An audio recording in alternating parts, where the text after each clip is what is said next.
everyone, welcome or welcome back to my YouTube channel. If you're new here, please subscribe and hit the notification bell for you to be updated on my next videos.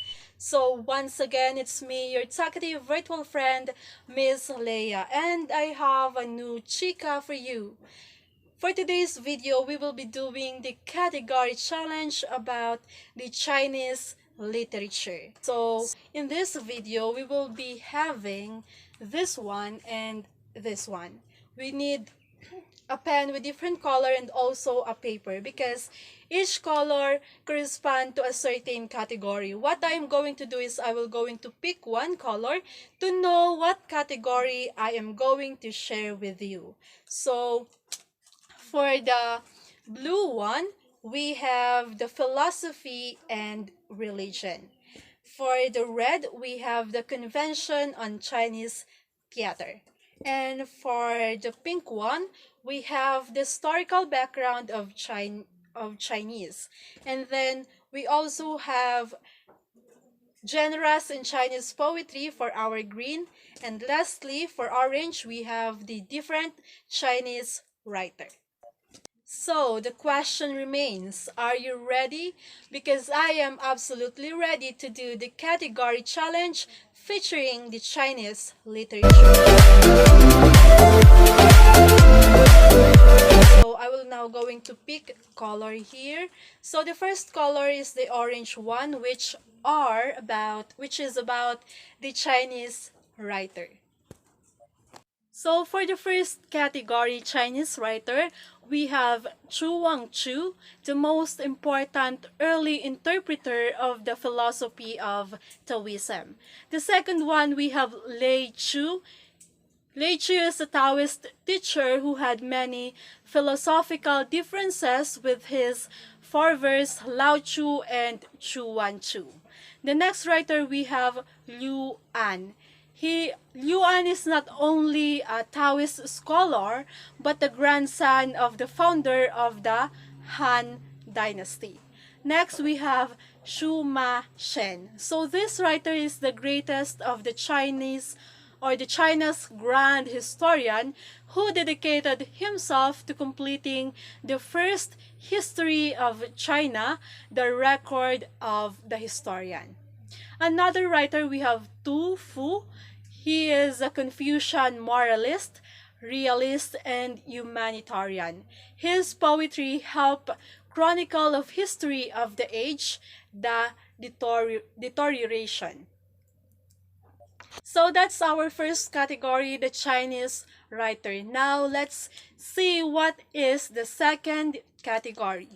For the second category, our chica is color blue. It's about the philosophy and religion of the Chinese people. So let's begin the chica.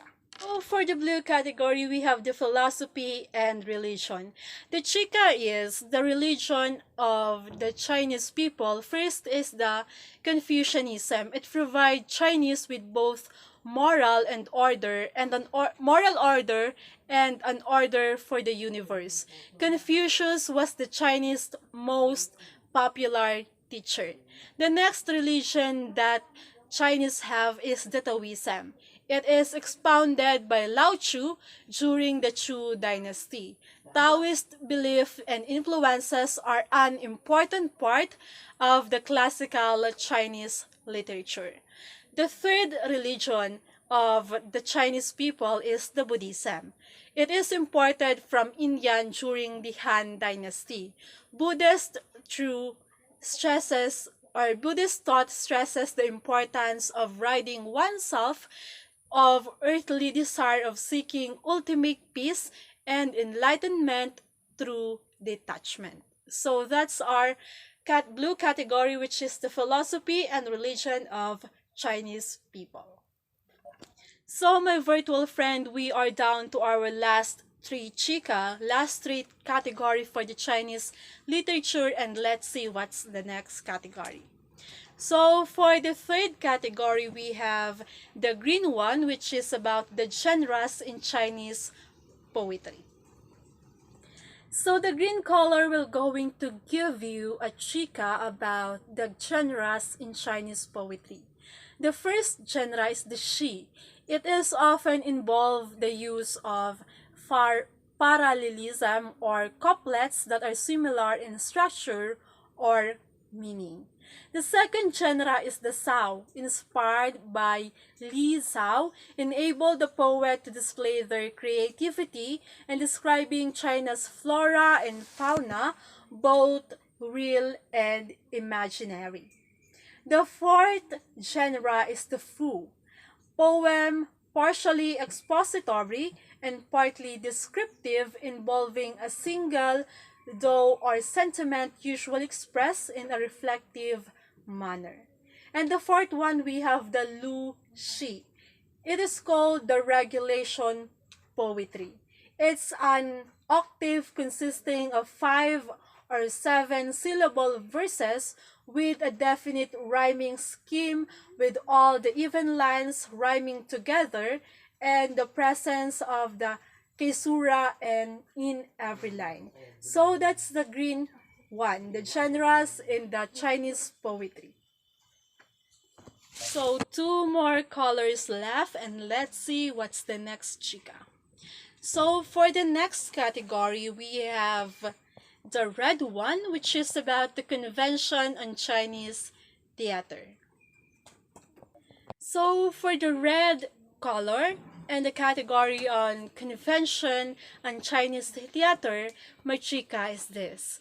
Chinese drama may be traced to the song and dances of the Ari, which are the wizard, and the Wu, which is the witches, whom the people consulted to exorcise evil spirit, to bring rain, and to ensure bountiful harvest, and etc.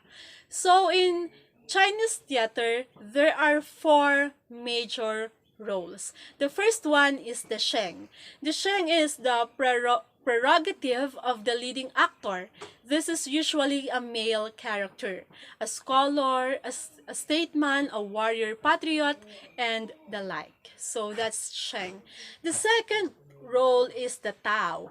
The Tao plays all the woman's role. At least 6 principal characters are played by the female impersonator, who has taken over the role after women banned from Chinese stage as they were looked down upon as courtesan.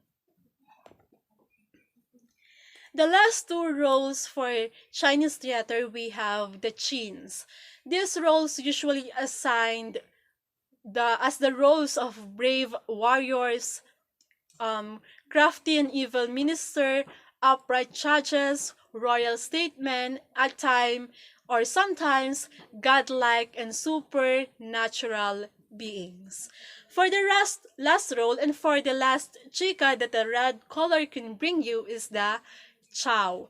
These are the clown or the jester who is not necessarily a fool and may do serious or evil character. So that's the convention on Chinese theater. So my dear virtual friend, Miss Leia only have one color left, therefore there's only one category left. That means I only have one chika left for everyone. So for our pink color, we have the historical background as our category. And for this one, my chika is about the different dynasty in China as the part of their history. So first, on 1600 BC, they have the Shang dynasty, followed by the Chu dynasty from 1100 BC to 221 BC.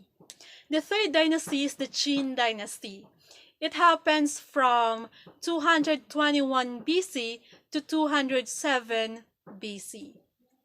So on from 207 BC to 220 AD is the Han dynasty. After Han dynasty is the Tang dynasty. It is from 816 to 960 AD. So after that, On 960 to 1279 BC, it's the Sung dynasty. And the last dynasty is the later dynasties, which is those dynasties happened on 1260 to 1912 AD. So that's the historical background as our category for the pink color. So my virtual friend, that's the end of our chikahan for today, and I hope you got or you learned something from this video. Always remember what your talkative virtual friend Miss Leia always telling you. It's okay to share some chika, but always remember, research before sharing. So those are the facts or the information that I got about the Chinese literature. So once again, don't forget to leave your comment at the comment section below, and like, share, and subscribe to my YouTube channel, and also hit the notification bell for you to be updated on my upcoming videos. So thank you everyone for watching. Once again, it's me, your talkative virtual friend, Miss Leia. Thank you.